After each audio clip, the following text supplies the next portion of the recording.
जय हिंद। चाइना ने अमेरिका के B-2 विमान का कॉपी करके खुद का S-20 विमान बना लिया। ये एक स्टील्थ बॉम्बर है। स्टील्थ क्या होता है और बॉम्बर क्या करते हैं? ऐसे स्ट्रेटेजिक बॉम्बर होते हैं। ये रडार के पकड़ में नहीं आते हैं। अब ये भारत के लिए एक बहुत बड़ा सिक्योरिटी कंसर्न है, क्योंकि ये भारत के पास घूमेगा और रडार में पकड़ में नहीं आएगा। लेकिन इसको पकड़ने के लिए ओवर द होराइजन रडार होता है। अब हम ये दोनों की टेक्नोलॉजी को समझते हैं कि ये ससुरा बचता कैसे है और ससुरा पकड़ कैसे लेता है। देखिए, अमेरिका ने बहुत ही पहले, ये 90 के दशक में अमेरिका ने अपना B-2 बॉम्बर को बनाया था। इसने कई युद्ध में भी भाग लिया है और इसी का कॉपी करके चाइना ने S-22 बॉम्बर बना दिया।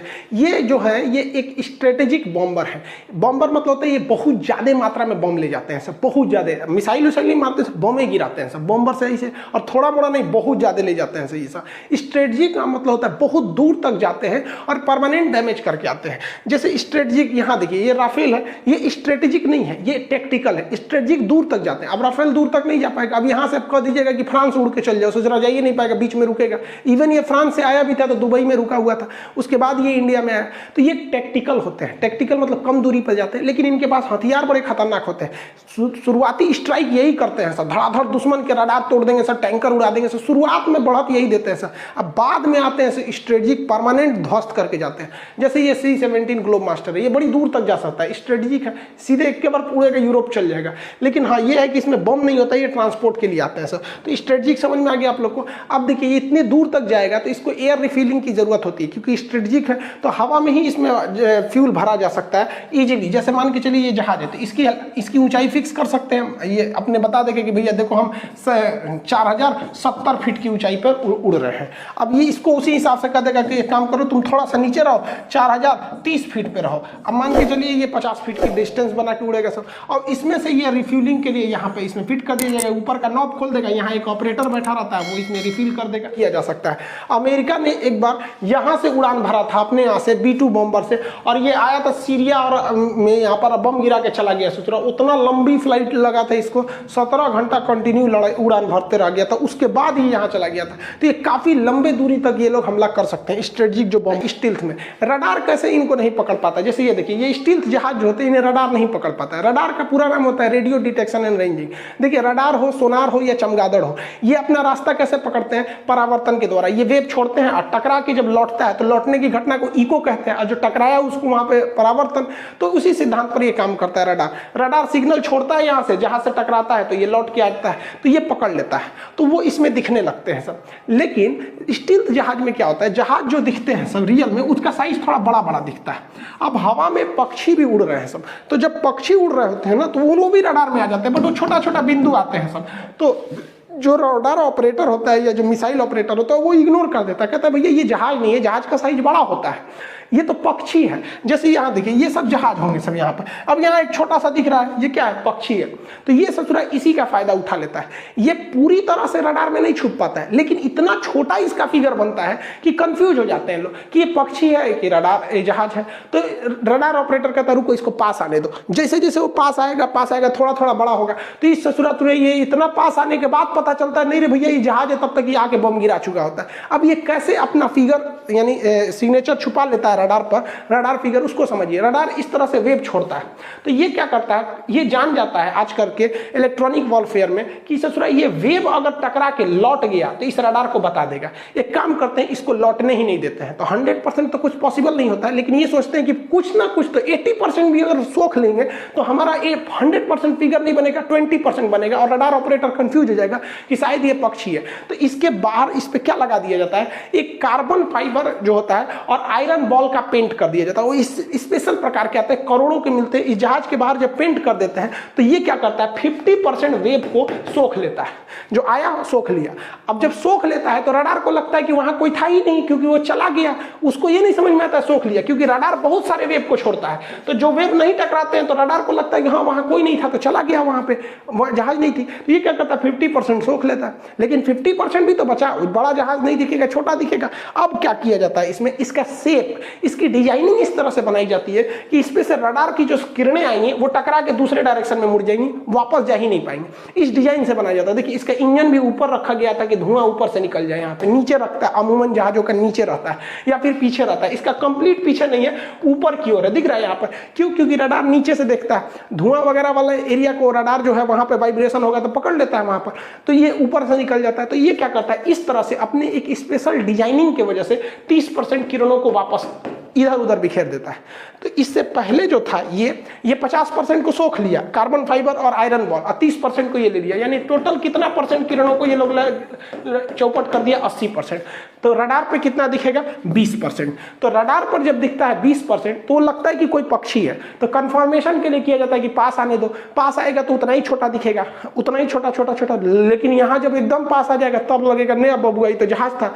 तब यही गड़बड़ हो जाता है स्टील्थ के साथ। अब जैसे आप ही समझिए ना, मान के चलिए आप दूरबीन से देख रहे हैं और आपको कहना है कि हाथी आएगी तो रोकना है। अब दूरबीन से देख रहे हैं हाथी, सोच रहा बकरी दिखाई दे रही है, आप कहेंगे ना बकरी है तो बकरी है बकरी, अब पास में आ जाएगा तब कहेंगे रे ससुरा हाथी है, तो यहाँ पे गड़बड़ा जाएंगे, पिटा जाएंगे आप वहाँ पर, आपको लगेगा दूरबीन की गड़बड़ी हो। तो टेक्नोलॉजी यूज किया वैसे। अब मान के चलिए आपसे कोई कह रहा है कि शेर आएगा तो उसको रोक देना, गोली मार देना वहाँ शेर में, और आपको लग रहा है कि तो कुत्ता आ रहा है, आप टहल लेंगे इस शेर से न मारना है, तो कुत्ता आ रहा है यहाँ पर, कुत्ता को क्या करना है, लेकिन वो तो स्टील टेक्नोलॉजी। ऐसे एक सरदार जी थे, सरदार जी अपने कुत्ता को टहलाने निकले थे। तो उनके कुत्ते को देखकर उनका पड़ोसी बोल रहा है कि सरदार जी आपके कुत्ते की शक्ल तो शेर जैसे मिल रही है। तो सरदार जी गुस्सा हो गए, पड़ोसी पे कहे चुप, ये कुत्ता नहीं शेर ही है, प्यार के चक्कर में पड़ के इसकी शक्ल कुत्ते की जैसे हो गई। इसलिए लड़का लोग को भी कहते हैं पढ़ाई वढ़ाई कर लो ना तो शक्लों बिगड़ जाएगा, करियरों बिगड़ जाएगा। किसी भी स्टील्थ जहाज की जो सबसे बड़ी खराबी होती है वो उसका हार्ड पॉइंट होता है। देखिए जो बम रखा जाता है ना, ये जहाजों के हार्ड पॉइंट पर रखा जाता है। विंग्स के साइड साइड में जो जगह होते हैं, पॉट बने होते हैं जिसमें बम मिसाइल को रखा जाता है, उसे हार्ड पॉइंट कहते हैं। अब जो जहाज होती है ये स्टील्थ होती है, ये बम वगैरह स्टील्थ नहीं होते, क्योंकि स्टील्थ टेक्नोलॉजी को बनाने में बहुत ज़्यादा खर्च होते हैं। तो बमों को भी स्टील्थ रखा जाएगा तो बहुत ज़्यादा कॉस्ट आएगा, इसलिए इसे अलग से चैम्बर बना के अंदर रखा जाता है। जब बम गिराना होता है तो चैम्बर खुलता है और वो ड्रॉप कर देते हैं, उसका चैम्बर बंद हो जाता है। तो जब ये ड्रॉप करते हैं तो उस समय तक हल्का सा ये रडार में आता है, लेकिन फिर कोई फर्क नहीं पड़ेगा क्योंकि रडार में ये आएगा, ये गिरते रहेगा, ये तो उतना अच्छे से आता नहीं है, यहाँ पे ये बंद हो जाता है। अब अमेरिका का ना जैसे ये B2 बॉम्बर है, ये खतरनाक स्टील्थ है, और F-22 ये खतरनाक मतलब फाइटर है, ये मिसाइल मारते हुए आगे बढ़ता है, ये बम गिराते हुए आगे बढ़ता है। तो चाइना ने एक बार दावा किया था कि उसने F-22 रैप्टर को अपने रडार में पकड़ लिया। एक्चुअली एक एयर शो के दौरान F-22 है जो हवा में रिफिलिंग कर रहा था, उसका एक्स्ट्रा फ्यूल टैंक भी था, तो वो उस फ्यूल टैंक को पकड़ लिया। तो ये कह रहा है कि हम पूरे रडार इसको पकड़ लिया, ऐसा नहीं होता, ये बहुत कम सिग्नेचर आता है, मतलब इसका फिगर बहुत कम आता है रडार में, और ये एक साथ बहुत ज्यादा बम ले जा सकते हैं। अमेरिका वाला B2 तो बहुत ज्यादा लेके चला जाता है, और ये उसका कॉपी करके S-20 जो बनाया है चाइना, इसकी क्षमता उतनी नहीं है, तनी मनी लेके जाता है, उतना हल्ला कर रहा है कि ढेर ले जाता है। वैसे भी ये B2 हो या S-22 हो, तिब्बत के पठार पे दोनों की सांस उखड़ जाएगा। रीजन क्या है कि ये सब जो है, ये कोई भी ये सब में फ्यूल पड़ता है, फ्यूल को जलने के लिए ऑक्सीजन चाहिए, और तिब्बत का पठार और हिमालय के एरिया में ऑक्सीजन का लेवल इतना कम हो जाता है कि इन लोग को अपनी पूरी क्षमता में 50% की कमी करनी होती है। तो ये जो है इतना तो ये ले ही नहीं जा सकता, 50% करेगा। अभी से चाइना है इतना ले जा रहा है ना, तो इसका 50% करेंगे यहाँ पे, इतनी सा ले जाएगा यहाँ पर, लेकिन फिर भी इसका स्टील्थ है, ये हमारे लिए कंसर्न है।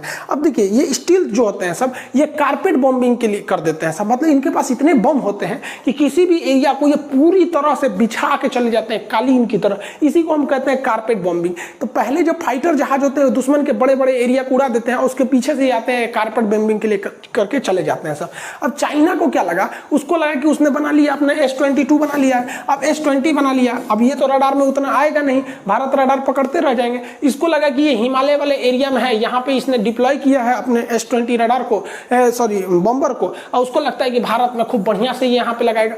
भारत भी अभी यहाँ पे आर्मी अपनी बढ़ा रहा है, यहाँ लद्दाख से लेकर अरुणाचल प्रदेश तक एक्स्ट्रा फौज भेजी जा रही है काउंटर करने के लिए यहाँ पर। तो देखिए ये बात हकीकत है कि ये रडार में उतना नहीं आता है, लेकिन इसको पकड़ने के लिए ओवर द होराइजन रडार बनाया जाता है। देखिए ये फायदा किस चीज का उठाता है, दो चीजों का। एक पहाड़ का, अगर कोई जहाज पहाड़ के उस साइड रहेगा और रडार इस साइड रहेगा तो पहाड़ रोक देगा, रडार में नहीं आएगा। दूसरा पृथ्वी के होराइजन मतलब होता है ऐसे घुमाव। अब जब ज्योग्राफी आदमी पढ़ाता है तब बताते हैं कि पृथ्वी की आकृति जियोड होती है, जियोड जो गोल नहीं है, आलू की तरह ढचकल पचकल है।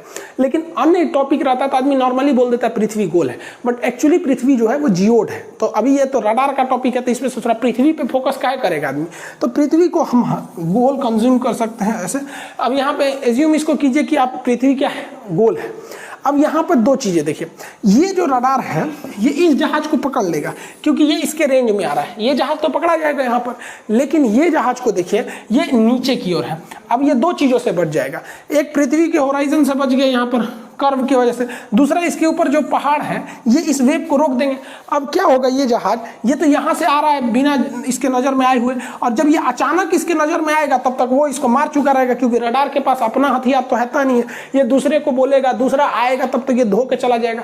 यही फायदा उठाते हैं सब मतलब जो भी स्टील्थ जहाज होते हैं किसी किसी पोजीशन पे। तो ओवर द होराइजन रडार इसी का सोल्यूशन होता है। ये क्या करता है, ये डायरेक्ट पृथ्वी को, जैसे पृथ्वी है यहाँ पर, अब यहाँ रडार लगा हुआ है तो ये वेव छोड़ेगा तो मैक्सिमम वेव इधर जाएगा, इधर जाएगा। खूब से खूब डाउन करेंगे तो ऐसे हो सकता है, लेकिन कोई जहाज अगर यहाँ पर है तो ये नहीं हो सकता है। तो ये क्या किया गया है, इसमें हम लोग आयन मंडल का प्रयोग करके पहले वेव को अंतरिक्ष में भेजते हैं, उसके बाद लौटने देते हैं उसको, यही प्रयोग किया जाता है। इसका क्या है, सिंपल सा, हम लोग रहते, हमारे ऊपर वायुमंडल की परतें हैं।